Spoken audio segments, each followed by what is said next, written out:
Hello, my dear friends. Welcome to our channel Bhasha Dynamics. Today we will think about 9th standard Marathi syllabus book of Akshar Bharti, and within that we will watch third lesson, that is Beta Mi Aikto Ahe. This lesson is written by Vapu Kale.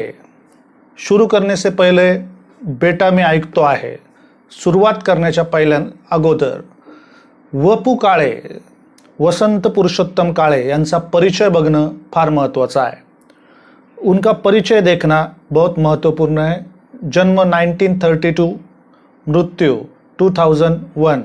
1932 में उनका जन्म हुआ था और उनका मृत्यु जो है वो 2001 में हुआ.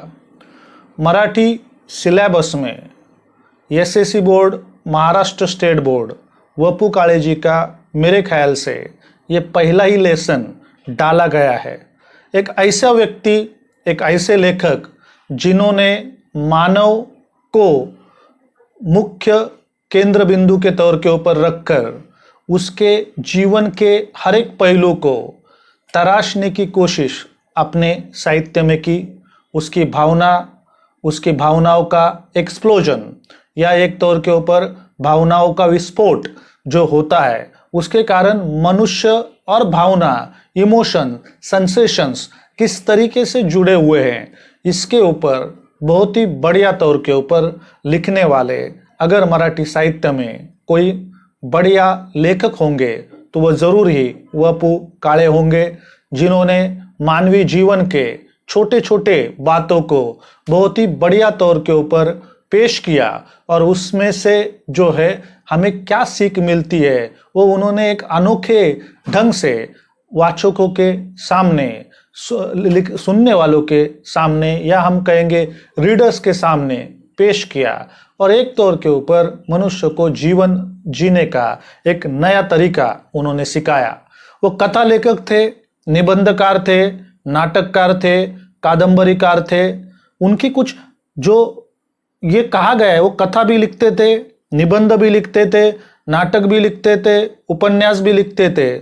लोंबकळणारी माणसं, पण माझ्या हातांनी, पेन सलामत तो, ब्रह्मदेवाचा काळ, गुलमोहर, कर्मचारी, कारे भुललासी, ऐक सके, वन फॉर द रोड, माया बाजार, स्वर, संवादनी, वलय इत्यादि कथा संग्रह. उनकी कथाएं बहुत ही दिलचस्प हुआ करती थी और उसके विषय भी जो है वो बहुत ही बढ़िया हुआ करते थे. मन को छू जाने वाली आम रोज की जिंदगी का विषय वो चुनते थे और उसमें से कोई ना कोई सीख देने का काम वसंत पुरुषोत्तम काळे जी के द्वारा किया जाता था. ही वाट एकटीची, पार्टनर इत्यादि कादंबरी लेखन प्रसिद्ध. उसमें से ये उपन्यास थे. एक था ही वाट एकटीची और पार्टनर, यानी एक तौर के ऊपर मराठी भाषा में पार्टनर पढ़ने वाले बहुत सारे लोग होंगे और उनको एक नए दोस्त की तरह एक व्यक्ति उस उपन्यास पढ़ने के बाद प्राप्त हुआ होगा. ऐसे ये बढ़िया उपन्यास उन्होंने लिखा. आकर्षक कथानक, ओघवती निवेदन शैली आणि चटपटीत संवाद यामुळे त्यांच्या कथा वाचक प्रिय आहेत. उनकी विशेषता है कि उनके कथानक, उन्होंने जो कथा के लिए विषय चुना था वो बहुत ही बढ़िया हुआ करता था. ओघवती निवेदन शैली, बहुत ही आम भाषा में वो जो पढ़ने वाले हैं उनके दिल तक पहुंचने का काम अपने शब्दों में से किया करते थे. और चटपटी संवाद, और संवाद डायलॉग्स जिनमें से हर एक डायलॉग एक तौर के ऊपर सुविचार की तरह हमारे जीवन में परिवर्तन का धनी बन सकता था. इतना उन्होंने सुंदर संवाद अपने कथाओं में डाले हुए दिखाई देते हैं. उपन्यास में भी उन्होंने वही कमाल किया हुआ दिखाई देता है. एक तौर के ऊपर वाचक प्रिय जो है वो लेखक थे. एक तौर के ऊपर वाचकों में सबसे ज्यादा प्रिय अगर मराठी भाषा में 1970 से लेकर 2000 तक कोई अगर लेखक रहेंगे तो वो वपू काळे थे और उनकी ये कहानी यहाँ पे दी गई है. यहाँ पे इस पाठ में क्या बताया गया है, विषय क्या है, उसके ऊपर नजर डालते हैं.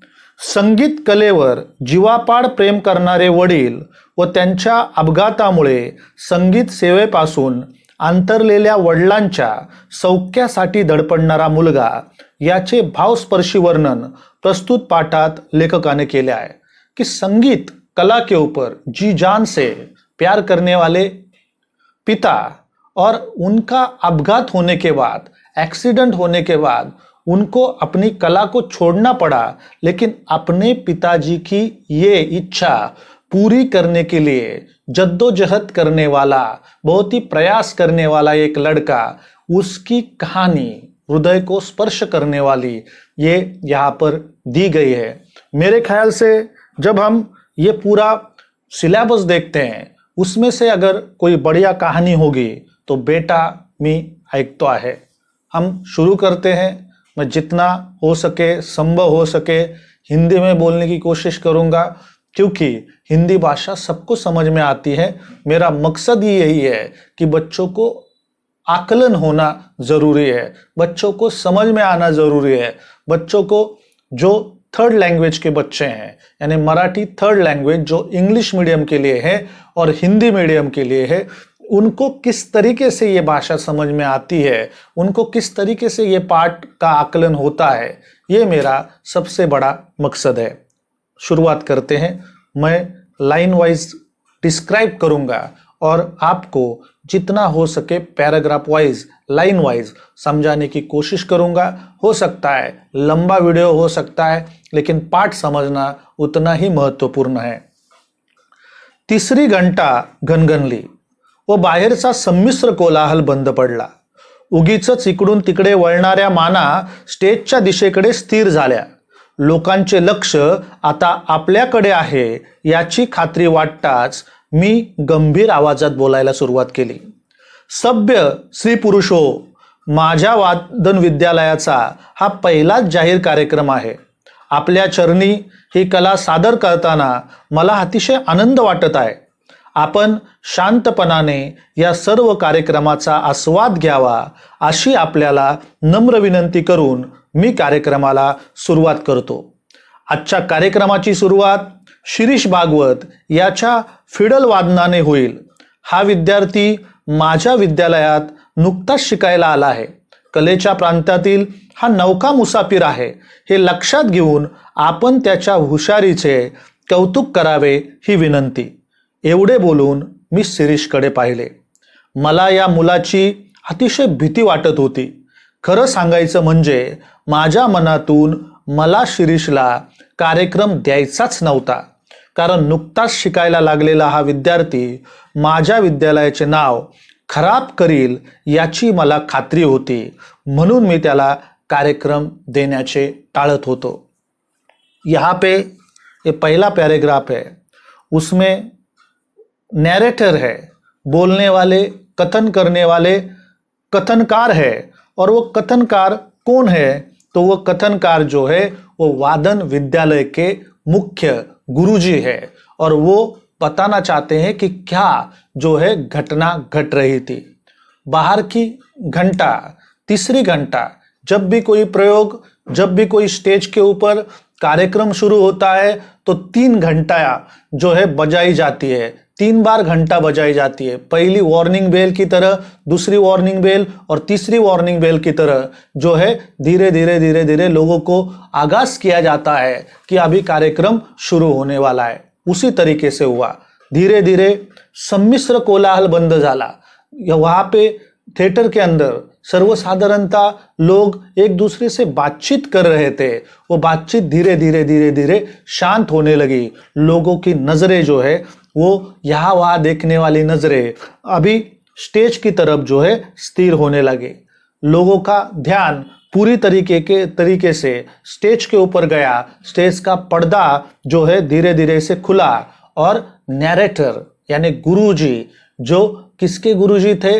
तो वादन विद्यालय के गुरुजी थे। उन्होंने लोगों को अभिवादन किया और उन्होंने कहा कि मेरे वादन विद्यालय का ये पहला ही कार्यक्रम है जो मैं मेरे अलग अलग शागिर्दों को, मेरे अलग अलग जो है विद्यार्थियों को अलग अलग वाद्यों के साथ, गाने के साथ आपके सामने पेश करने जा रहा हूँ। और उन्होंने ये कहते कहते ये भी विनती की कि आप लोग जो है उसको अच्छी तरीके से, शांतिपूर्ण तरीके से सुन के लोगे। ये उन्होंने विनती लोगों को की और उन्होंने शिरीष भागवत नाम का जो उनका पहला शागिर्द था, पहला विद्यार्थी था, वो प्रोग्राम की शुरुआत जो है फिडल वादन से करने वाला है, ऐसा लोगों को बताया। और उन्होंने ये भी बताया कि वो इस कला के विश्व में, इस कला की दुनिया में, इस संगीत की दुनिया में एक नया हमसफर है, नया मुसाफिर है। मुसाफिर यानी राहगीर, चलने वाला, रास्ते के ऊपर जो है चलने वाला व्यक्ति है, ऐसा बताकर उन्होंने उसको प्रोत्साहन देने के बारे में भी लोगों से अपील की, लोगों से विनती की और उन्होंने कार्यक्रम की शुरुआत की। लेकिन जब वो कार्यक्रम की शुरुआत कर रहे थे तो उनके मन में कहीं ना कहीं तो चिंता का भाव था। वो शिरीष को जो है वो कार्यक्रम देना ही नहीं चाहते थे। उनके मन में डर था कि अगर ये पहला ही कार्यक्रम मेरे विद्यालय का है, मेरे वादन विद्यालय का है, और उसमें अगर ये लड़का पहले ही वक्त अगर गलत तरीके से बजाता है, गलत तरीके से फिडल यानी एक तौर के ऊपर वायलिन का एक प्रकार है वो बजाता है, अगर मेरी कार्यक्रम की, मेरे स्कूल के प्रोग्राम की शुरुआत ही खराब हो जाए तो मेरे स्कूल का नाम खराब तो नहीं हो जाएगा। वो चिंता उनको सता रही थी। इसके कारण वो उसको प्रोग्राम देने के बारे में ना सोच रहे थे। उनके मन में उस तरीके से भाव पहले से ही जग रहे थे कि उसको प्रोग्राम न दिया जाए। लेकिन अंत में उन्होंने उसको प्रोग्राम दिया, उन्होंने उसको गाने का मौका दिया। और बाद में क्या घटा वो बहुत ही महत्वपूर्ण है। दूसरा पॅरेग्राफ, मी शिरीषकडे पाहिले, त्याच्या चेहऱ्यावर धीटपणा व आत्मविश्वास पुरेपूर प्रतिबिंबित झाला होता, पण त्याचे हे अवसान फार वेळ राहणार नाही हे मी ओळखून होतो। पडदा वर जाऊन बाहेरच्या श्रोतेवृंद नजरेला पडताच त्याचा हा धीर सुटेल याची मला खात्री होती। शिरीषने खून करताच मी पडदेवाल्याला इशारा केला आणि पडदा झरझर वर गेला। फुटलाईटचा झगझगीत प्रकाश डोळ्यावर पडताच शिरीषने डोळे मिटून घेतले। त्या प्रकाशाची डोळ्यांना जराशी सवय झाल्यावर शिरीषला संबंध श्रोतेवृंद दिसला आणि त्या क्षणी त्याच्या मनाची झालेली चलबिचल त्याच्या चेहऱ्यावर स्पष्ट दिसू लागली। तो गडबडून गेला आहे हे मी ओळखले। त्याला सावरून धरणे शिक्षक या नात्याने माझे कर्तव्य होते। मी तंबोरेवाल्याला व तबलेवाल्याला खून केली। तंबोऱ्याचा धीर गंभीर आवाज घुमू लागला। शिरीषने डोळे मिटून कुणाचे तरी ध्यान केल्यासारखे दिसले व पुन्हा त्याचा चेहरा पूर्वीच्या आत्मविश्वासाने न्हावून निघाला व हलकेच त्याने षडज लावला। एका 10 ते 12 वर्षाच्या मुलाने शांतपणे वाजवायला सुरुवात केली पाहून लोक शांत बसले। धीमेपणाने शिरीषने भूप रागातील गत वाजवायला सुरुवात केली। तेच ते सूर, मात्रेचाही फरक नाही। तो शांतपणे वाजू लागला आणि आजपर्यंत बसला नव्हता एवढा मोठा धक्का मला बसला। कानावर विश्वास बसेना, नजरेवरही बसेना। पंचेंद्रिय दगा तर देत नाही ना अशी शंका मनाला चाटून गेली। माझ्या जागी दुसरा तुम्ही असता किंवा आणखी कोणी असता तरी त्याच्या मनातही तशी शंका आली असती। तुम्हीच सांगा, सुमारे 6 महिन्यापूर्वी शिरीष माझ्या विद्यालयात आला। धीटपणे त्याने विचारले, आपणच का पी जनार्दन? मी सुहास्य मुद्रेने होय म्हणताच तो म्हणाला, माझे नाव शिरीष भागवत, घरी श्रीच म्हणतात। मला गाण्याची फार आवड आहे। इसके बाद के पैराग्राफ में मैं लाइन वाइज डिस्क्राइब करूंगा। इसमें दोनों पैराग्राफ इंट्रोडक्टरी पैराग्राफ थे, इसलिए मैंने दोनों साथ में ही लिए। देखो उन्होंने क्या कहा। बाद में जब कार्यक्रम की शुरुआत करनी थी उन्होंने वापस पर्दा जो है बंद कर दिया। अंदर जो है तैयारी हुई, वहां पे शिरीष बैठ गया। उन्होंने शिरीष की तरफ देखा, त्याच्या चेहऱ्यावर धीटपणा व आत्मविश्वास पुरेपूर प्रतिबिंबित झाला होता। धीटपणा, उसमें हिम्मत दिखाई दे रही थी, वो बिल्कुल भी डरा नहीं था। गुरुजी के मन में जो डर की भावना थी कि ये कर पाएगा कि नहीं, ये बजा पाएगा कि नहीं, ये फिडल वादन कर पाएगा कि नहीं, वो उसमें बिल्कुल भी नहीं दिखाई दे रहा था। आत्मविश्वास से भरा हुआ ये लड़का जो है प्रतिबिंबित होना, रिफ्लेक्ट होना उसके चेहरे के ऊपर से रिफ्लेक्ट हो रहा था. पण त्याचे हे अवसान फार वेळ राहणार नाही, मी हे ओळखून होतो. लेखक कहते हैं कि उसका अवसान यानी उसकी हिम्मत ज्यादा देर तक टिकेगी नहीं, ये मेरे मन में उसके बारे में बिल्कुल भी शंका नहीं थी, ऐसे गुरुजी कहते हैं.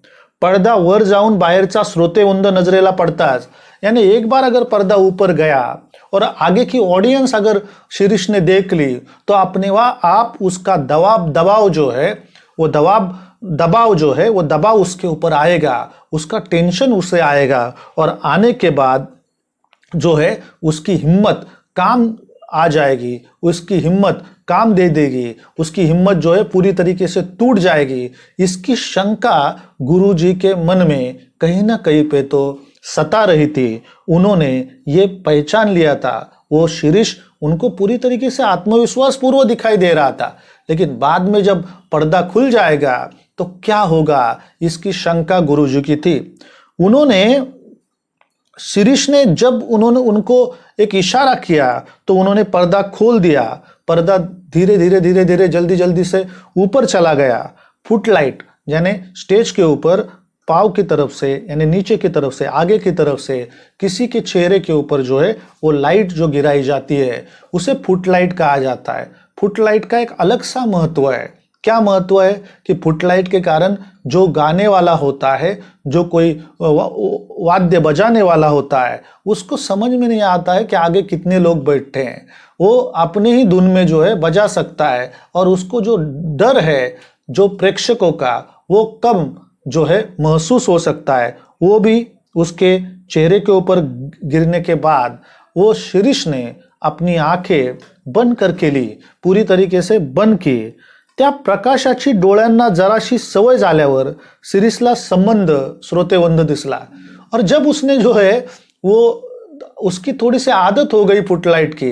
बाद में जब उसने पीछे मुड़कर देखा तो पूरा का पूरा हॉल, पूरा का पूरा नाट्यगृह, पूरा का पूरा जो है थिएटर भरा हुआ था और उसके मन में जो है तब जो है जो शंका ने एक असर दिखाना शुरू किया, उसके मन में जो है डर आना शुरू किया. ये देखने के बाद गुरुजी कहते हैं कि मैंने तुरंत जो है तबले वाले को और तंबोरे वाले को जो है, तंबोरा यानी वीणा जो बजाने वाले लोग हैं, उनको मैंने इशारा किया कि अरे ये थोड़ा सा डरा हुआ है, उसको जो है संभाल लेना, उसको जो है संभाल कर जो है बाद में जब वो स्टेबल हो जाएगा तब उसको जो है वो बजाने के लिए वो अच्छी तरीके से वाद्य बजा सकता है, फिडल बजा सकता है. लेकिन तब तक तुम उसको क्या करो तो एक तौर के ऊपर पहले से ही तंबोरा बजाते हुए जो है वो तबला बजाते हुए उसको सिर्फ शुरुआत करके दो, ऐसा इशारा मैंने उन लोगों को किया, ऐसा गुरुजी कहते हैं. गुरुजी का वहाँ पे कहीं ना कहीं पे तो एक रोल है कि आपने किसी भी शिष्य को जो है डर से बचाना, उसकी हिम्मत बढ़ाना, उनका वो कर्तव्य था, ऐसा वो मान के चल रहे थे. बाद में अचानक एक बात घटी कि शिरीष ने अचानक जो है आंखें बंद कर ली और उसने किसी का तो ध्यान किया, किसी की तो जो है एक तौर के ऊपर याद किया और याद करने के बाद वापस वो थोड़ा सा डरा हुआ था, लेकिन वापस उसका आत्मविश्वास जो कार्यक्रम शुरू होते समय गुरुजी को दिखा था, उसी आत्मविश्वास में वो वापस जो है वो उस वायलिन को या हम कहेंगे एक तौर के ऊपर फिडल को बजाने के लिए तैयार हो गया. हल्के से उसने षडज लावला. षडज यानी एक तौर के ऊपर हम कहेंगे अलग अलग राग की शुरुआत करते समय एक बेसिक चीजें जो बजाई जाती है या गाई जाती है, उस तरीके से षडज है. वो षडज भी उसने वो फिडल बजाना शुरू किया. एक बाद में जब उसमें उसके अंदर एक तौर के ऊपर आत्मविश्वास आ गया, एक 10, 11, 12 साल का बच्चा ये बजा रहा है और उसने धीरे शांतता से आत्मविश्वास के साथ फिडल को बजाना शुरू किया है. ये देखकर आगे के लोग भी अचंभित होकर शांत बैठ गए. धीमे तौर के ऊपर शिरीष ने फिर भूप नाम का जो राग है यानी संगीत में जो अलग अलग राग होते हैं, अलग अलग तरीके से शास्त्रीय तौर के ऊपर संगीत बजाते समय अलग अलग तरीके से उसको गाया जा सकता है। अलग अलग शास्त्रीय तौर के ऊपर साइंटिफिकल जिस तरीके से नेचर हर एक चीज का होता है, वैसे ही शास्त्रीय संगीत में अलग अलग राग होते हैं। राग का मतलब टाइप्स होते हैं। उसमें भूप राग के अंदर की गद जो है उसने बजाना शुरू किया। गद का मतलब पहली शुरुआत की जो है कुछ लाइनें जो है उसने बजानी शुरू की। और तब बहुत बड़ी बात घटी। क्या बात घटी कि गुरुजी को अचानक एक बहुत बड़ा एक झटका लगा। उनके मन में जो डर सता रहा था, उसके मन में जो आत्मविश्वास की कमी थी, वो अचानक दूर हट गई। क्यों? उन्होंने कहा है कि वही सुर, मात्रा का भी यहाँ वहाँ फर्क नहीं, थोड़ा भी यहाँ वहाँ पे कुछ भी फर्क उसके बजाने में नहीं दिखाई दे रहा था। जो वो सीखा था उससे बढ़िया तरीके से वो बजाने लगा था। शांत तौर के ऊपर वो बजाने लगा। और गुरुजी कहते हैं कि आज तक उनको जितना बड़ा सदमा नहीं लगा था, बहुत बड़ा धक्का नहीं लगा था, वो उनको उस दिन प्रोग्राम के दिन लगा। कान के ऊपर उनके भी जो है वो विश्वास रखना मुश्किल हो गया, और नज़र के ऊपर भी, अपने आंखों के ऊपर भी विश्वास रखना मुश्किल हो गया। उनके लगने लगा कि कहीं मेरे पंचेंद्रिय, यानी आप मनुष्य के जो 5 महत्वपूर्ण इंद्रिय होते हैं, वो कहीं पे तो हमें धोखा तो नहीं दे रहे हैं। ऐसी शंका उनके मन को स्पर्श करके गई, ऐसी कुशंका उनके मन में आ गई। उन्होंने कहा कि मेरे जगह पे अगर आप भी रहते तो आपको भी ऐसा ही होता, आपको भी ऐसा ही लगता। क्यों ऐसा उन्होंने कहा वो महत्वपूर्ण है, क्योंकि पिछले 6 महीने पहले ये लड़का शिरीष गुरुजी के पास विद्यालय में आया था, और वो बहुत ही हिम्मतवान था। और वो हिम्मतवान इस तरीके से था कि उसने डायरेक्ट आके गुरुजी को पूछा कि आप ही पी जनार्दन हैं, आपका ही नाम पी जनार्दन है। यानी एक तौर के ऊपर कोई भी लड़का, कोई भी विद्यार्थी, कोई भी व्यक्ति किसी को डायरेक्ट तौर के ऊपर इस तरीके से नाम से नहीं पुकार सकता।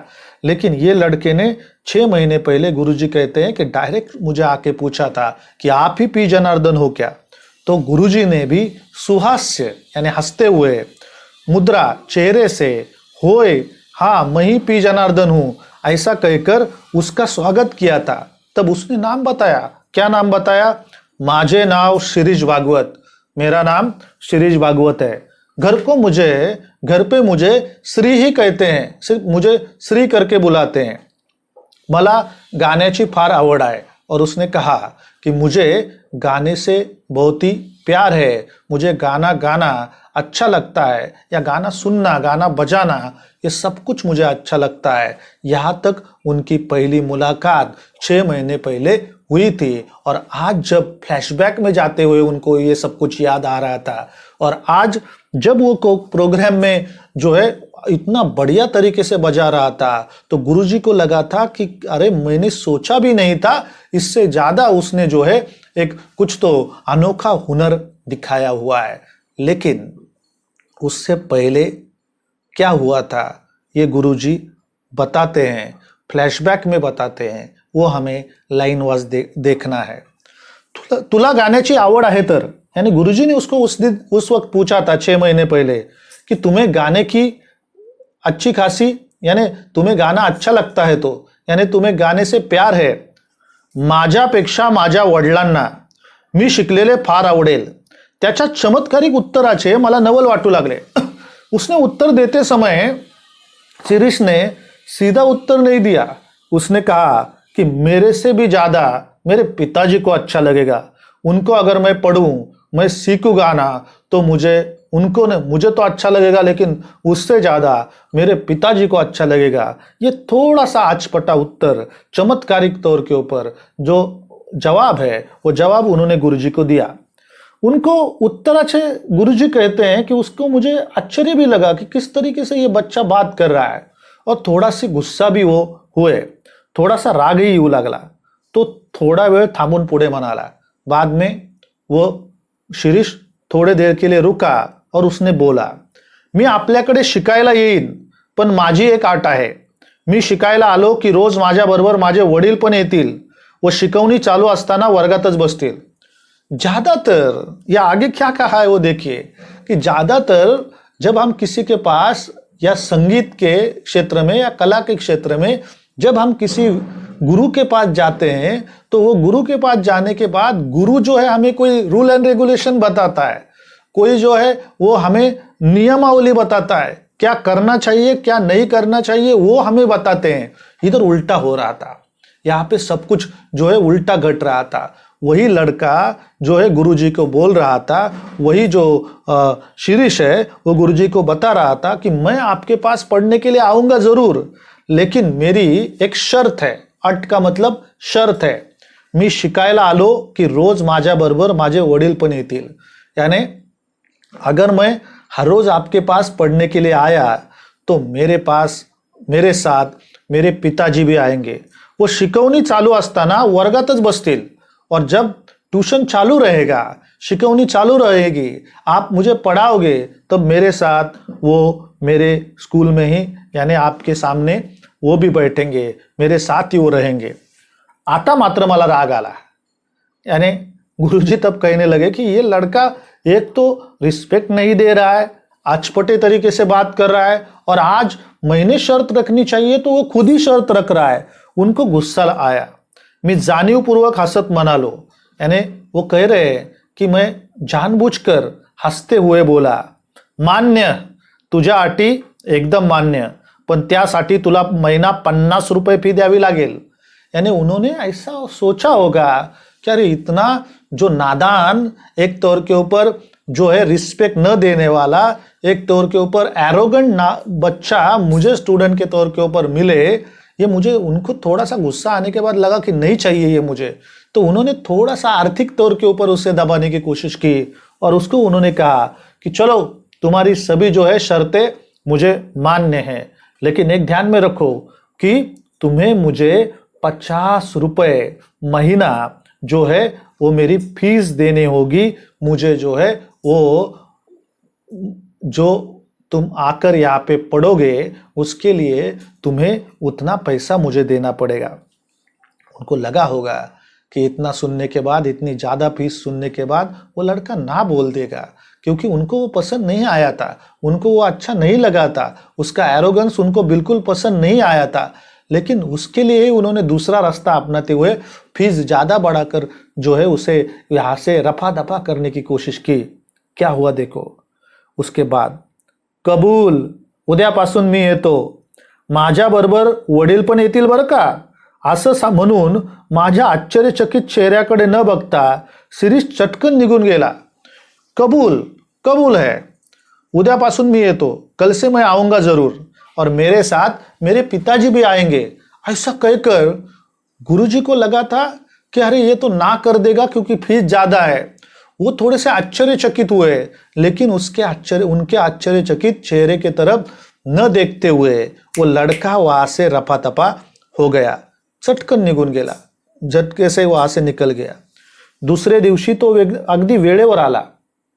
दूसरे दिन दिए हुए समय के ऊपर वो बराबर वहां पर जो है ट्यूशन में आ गया. त्याच्याबरोबर एक वयस्कर आणि भारदस्त गृहस्थ आले होते. उनके साथ एक उम्रदार, एक गृहस्थ इंसान, भारदस्त यानी जो कदकाठी जो उनकी अच्छी थी, जो एक तौर के ऊपर फिजिकली फिट थे, ऐसे और एक व्यक्ति उनके साथ आए थे. शिरीष म्हणाला, हे माझे वडील नाना. हाँ, उन्होंने शिरीष आने के बाद शिरीष ने गुरुजी को कहा, पी जनार्दन जी को कहा, ये मेरे पिताजी है, हाँ, उनको हम नाना कहते हैं. उसने इशारों इशारों में कह दिया. आमचे नमस्कार झाले गुरुजी का, और जो पिताजी थे शिरीष के उनका नमस्कार हुआ. एक अक्षर न बोलता नाना खुर्चीवर बसले. उसके पिताजी एक अक्षर भी नहीं बोले, उसके पिताजी एक शब्द भी नहीं बोले और जाकर कुर्सी के ऊपर बैठ गए. मी पण न बोलता वायलिन काढले व शिरीषच्या हातात दिले और उन्होंने कहा, पी जनार्दन जी ने, गुरुजी ने कहा कि मैं भी कुछ बोला नहीं उनके साथ, मैंने वायलिन निकाला और शिरीष के हाथ में दे दिया. त्याने बरोबर वही वगैरे आणलेले पाहताच माझा त्याच्याबद्दलचा ग्रह चांगला झाला. उसने साथ में नोटबुक लाई थी. इसका ये देखने के बाद सही वक्त के ऊपर वो आया था, नोटबुक भी लाया था, उसके कारण मेरा ग्रह उसके बारे में सही हो गया। ग्रह चांगला झाला, ग्रह चांगला होने का मतलब है किसी के प्रति जो है अपना मत परिवर्तन होना, अपना मन परिवर्तित होना। उनको लगने लगा कि अरे ये अच्छा दिखाई देता है, थोड़ा सा एरोगेंट है, लेकिन काम के प्रति जो है वो दिलचस्प व्यक्ती दिखाई दे रहा है, ऐसा उनको लगा। पहिल्या दिवशी प्राथमिक माहिती व पहिला धडा दिल्यावर मी हातात वायलिन घेतले।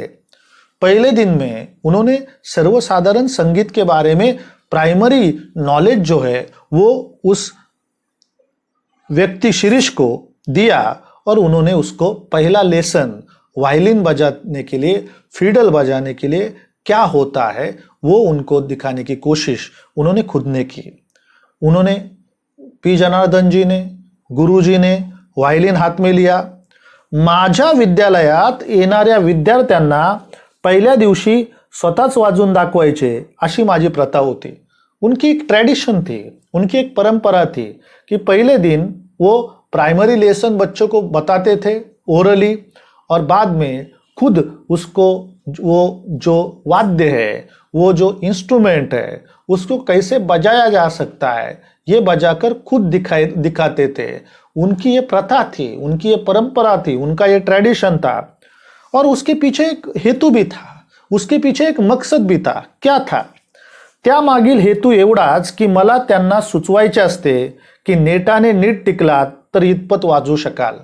यानी उससे वो आने वाले बच्चों को, आने वाले शागिर्द को, आने वाले स्टूडेंट को ये दिखाना चाहते हैं कि अगर नेटाने टिकलात यानी कष्ट अच्छी तरीके से करते करते तुमने प्रयास करते रहे तो मैं आज आपके सामने पहले ही दिन जिस तरीके से ये वाद्य या ये इंस्ट्रूमेंट बजा के दिखा रहा हूं उतने तौर के ऊपर तुम भी बजा सकते हो, उतना विकास, उतनी डेवलपमेंट तुम भी कर सकते हो, ये उनको बताना होता था। इसलिए पहले दिन वो आने वाले किसी भी विद्यार्थी के सामने इस तरीके से प्राइमरी लेसन देकर खुद जो है बजाकर कोई भी वाद्य दिखाते थे। त्याप्रमाणे सुमारे 20 मिनिटे मी पिलू रागातील एक गत वाजवून दाखवली। पिलू नाम का दूसरा एक राग है संगीत का। राग का मतलब एक टाइप है जो एक तौर के ऊपर हम कहेंगे instrumental scientifical formation in we can say our Indian classical music. उसमें जो एक राग है उसका नाम है पिलू। उसकी गत, उसका एक पार्ट उन्होंने उसको बजा के दिखाया। जीवाचे कान करून नाना ऐकत होते, यानी उसके पिताजी जो है जीवाचे कान करून नाना ऐकत होते। उसके पिताजी जीवाचे रान कान करून, ऐसा क्यों कहा है कि जीवाचे कान करने, यानी अपनी जान जो है वो कान में लाकर वो सुन रहे थे। यानी जीवाचे कान करने उसका मतलब है, ये मुहावरा है, ये वाक्प्रचार है। उसका मतलब है एकदम सूक्ष्म तौर के ऊपर सुनना, एकदम गहरे तौर के ऊपर सुनना। उसके पिताजी एकदम गहरे तौर के ऊपर सुन रहे थे। उसके पिताजी जो पी जनार्दन जी वायलिन बजा रहे थे उसकी तरफ उनका ध्यान था। शिरीष माझ्याकडे व नानांकडे आळीपाळीने बघत होता, और शिरीष भी एक बार नाना की तरफ देख रहा था, एक बार गुरुजी की तरफ देख रहा था, एक बार पिताजी की तरफ देख रहा था, और उसका सुनना जारी था। मी वायलिन खाली ठेवले व नानांकडे पाहिले। गुरुजी कह रहे हैं कि मी वायलिन खाली ठेवले। 10-15 मिनट 20 मिनट बजाने के बाद उन्होंने देखा कि नाना भी अच्छी तरीके से सुन रहे हैं, उनके पिताजी और शिरीष के पिताजी, और शिरीष भी जो है ध्यान दे रहा है। बाद में उन्होंने वो नीचे रख दिया और उन्होंने नाना की तरफ देखा और उन्होंने शिरीष के पिताजी की तरफ देखा। त्यांच्या चेहऱ्यावर तृप्तीचे समाधान स्पष्टपणे दिसत होते। उनके चेहरे के ऊपर एक तृप्तता की भावना, संतुष्टता की भावना, समाधान की भावना उनके चेहरे के ऊपर दिखाई दे रही थी।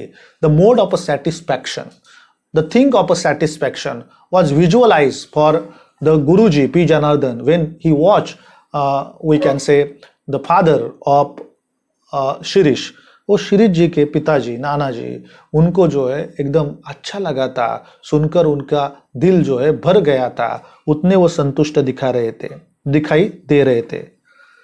बाद में क्या हुआ, आपण जाऊया आता, शिरीष म्हणाला, वो पिता पुत्र उठले।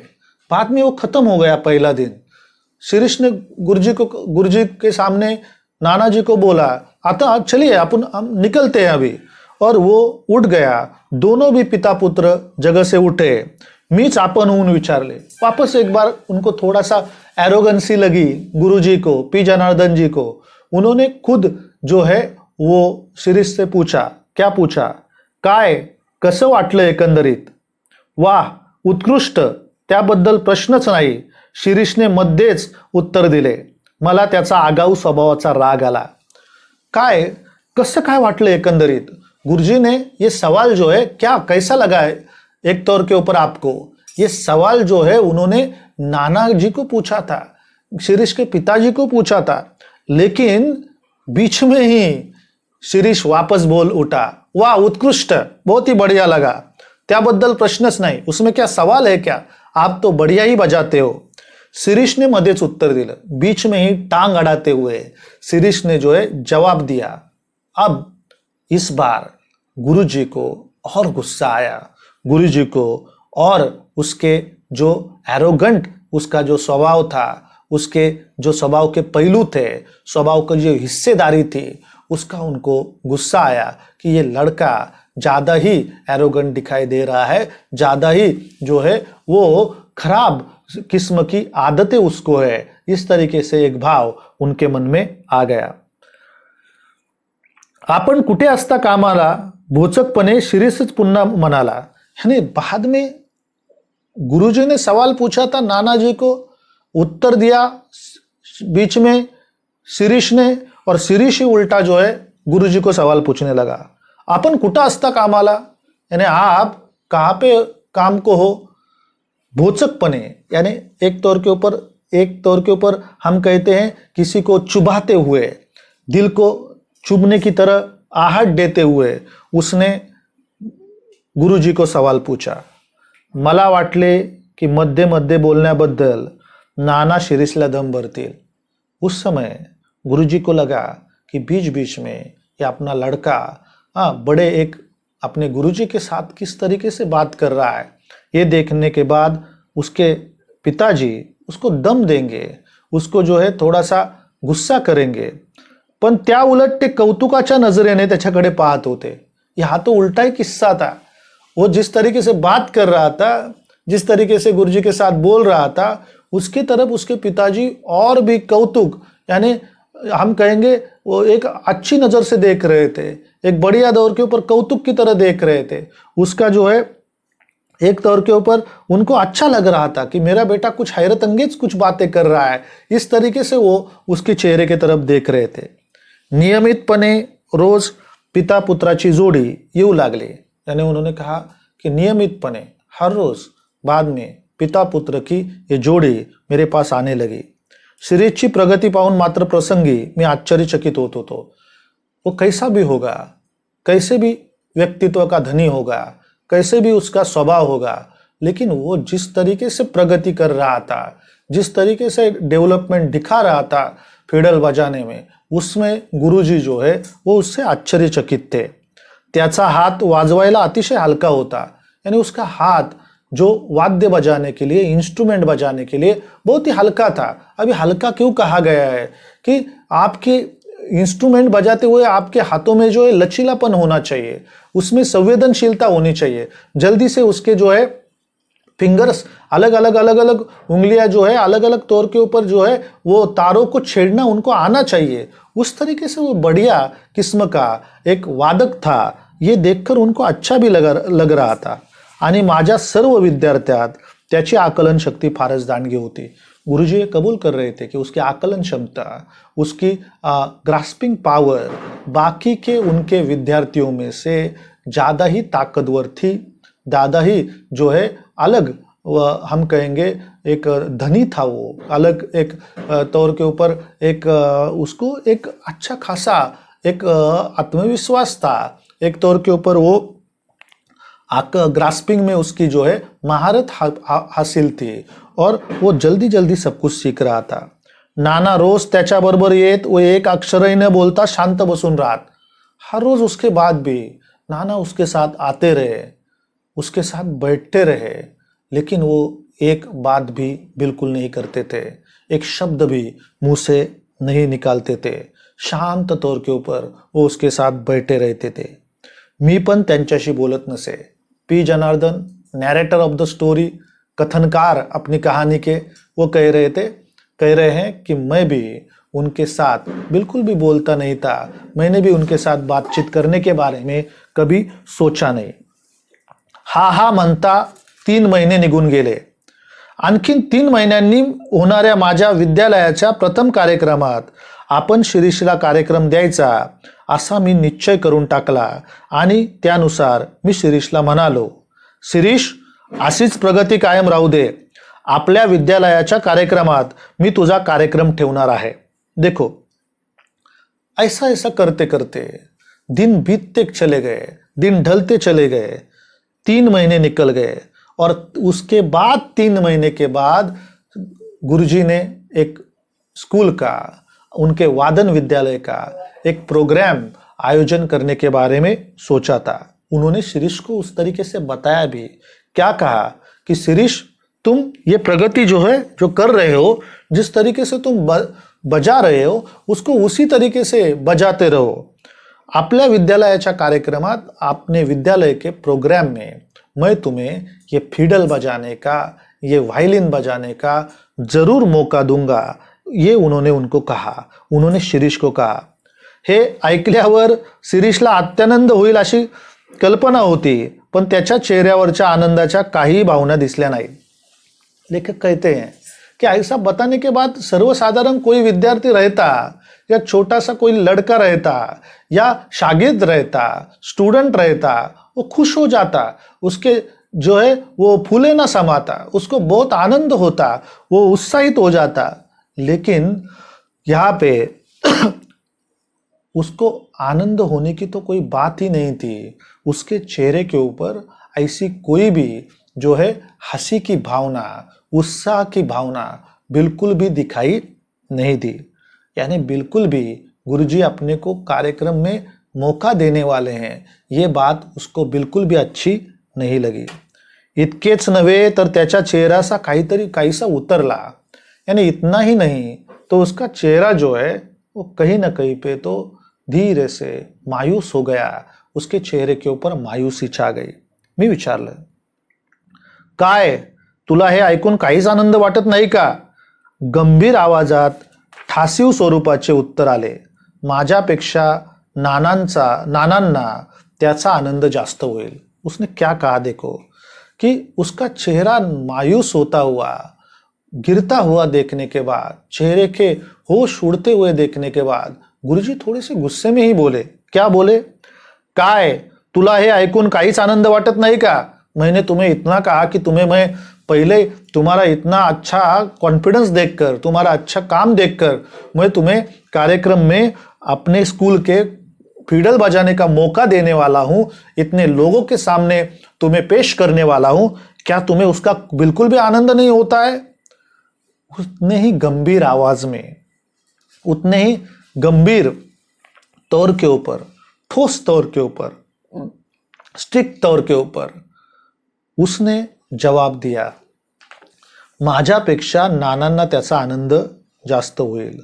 मेरे से ज़्यादा मेरे पिताजी को, नाना जी को उसका आनंद ज़्यादा होगा. मुझे तो इतना आनंद है कि नहीं मालूम नहीं, लेकिन मेरे पिताजी को उसका ज़रूर ही आनंद होगा. ऐसा उसने उस दिन गुरुजी को उत्तर दिया. बाद में क्या हुआ? पिता पुत्र गेले आणि प्रत्येक वेळी मिळणाऱ्या शिरीषच्या तरेवाईक उत्तराचे आश्चर्य करीत मी बसलो.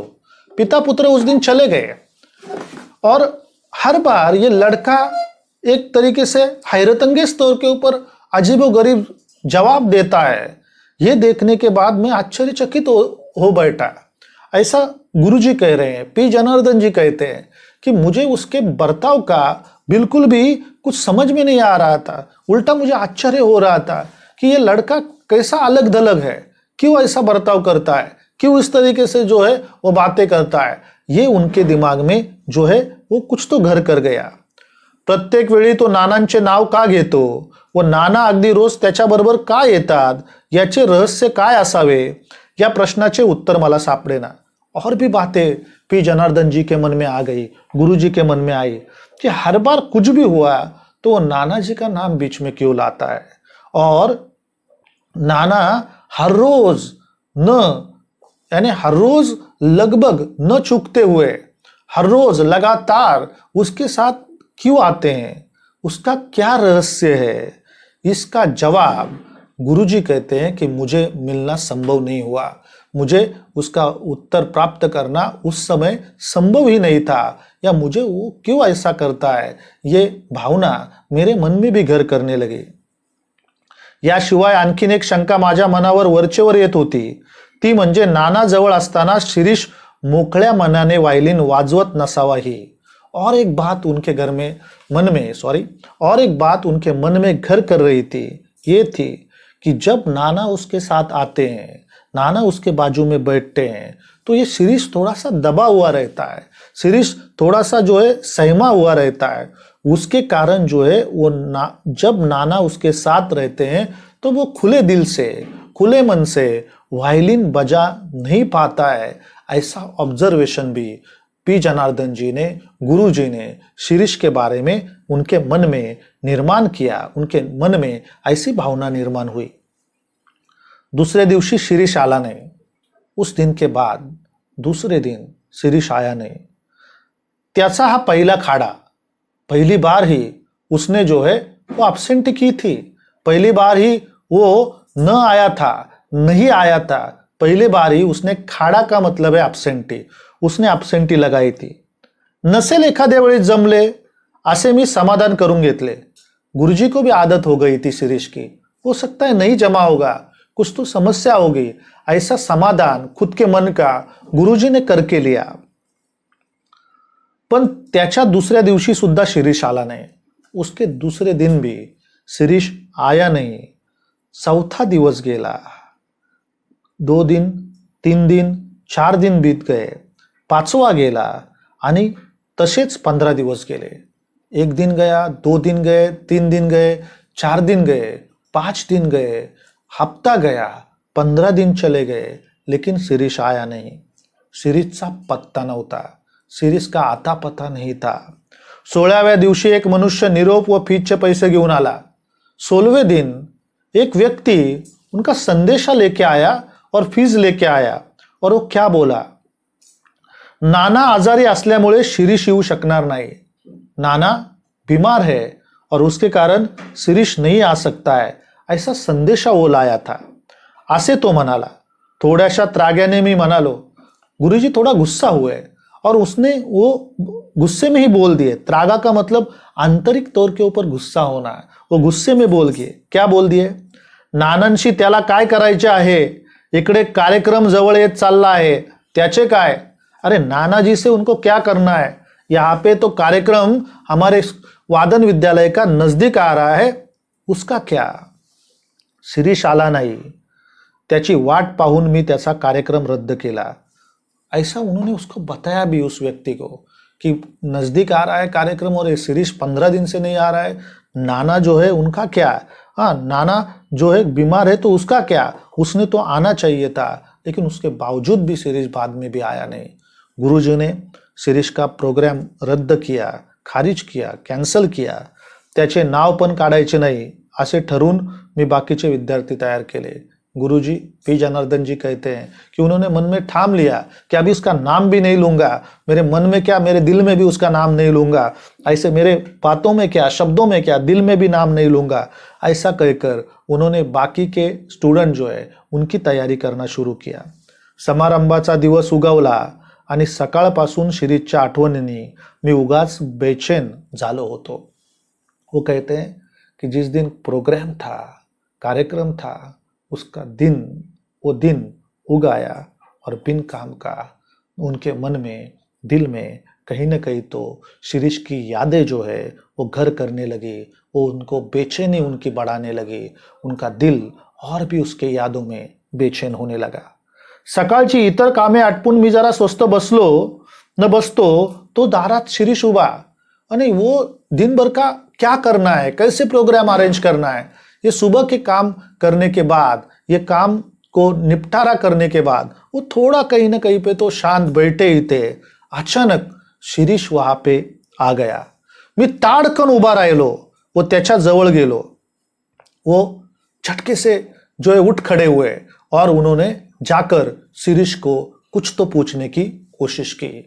उन्होंने शिरीष को क्या पूछा, शिरीष ने ऐसा क्यों किया था, शिरीष क्यों नहीं आया था, शिरीष के मन में क्या था, नाना जी की क्या हालत थी, ये सब कुछ दोस्तों स्टूडेंट्स हम बाद में देखने वाले हैं. इतना पार्ट मेरे ख्याल से आपको समझ में आया होगा.